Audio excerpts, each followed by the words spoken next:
Tregtari i ndershëm, një histori shprese dhe besimi. A e dini se si një akt i thjesht mirësie mund të ndryshojë jetën e dikujt përgjithmonë? Një tregtar i ndershëm në Damask, një besimtar i devotshëm, u tregua i durueshëm me një klient që vononte pagesa. Shokët e tij e nxitnin të vepronte ndryshe, por ai zgjodhi rrugën e mirëkuptimit. Do të pres, tha ai, ndoshta po kalon sfida të vështira. Ky durim dhe besim në të mirën e tjetrit ishte një lutje e heshtur për ndihmë. Pas muajsh, klienti u kthye i penduar dhe i falendërues. Ai pagoi borxhin, duke shpjeguar se mirësia e tregtarit e kishte motivuar të bënte të njëjtën gjë.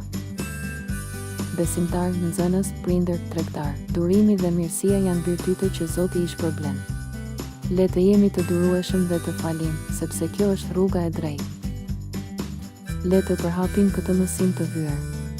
Ndajeni këtë histori me të tjerët dhe reflektoni mbi rëndësinë e durimit dhe mirëkuptimit në jetën tuaj. Le të jemi shembull i mirësisë në çdo veprim.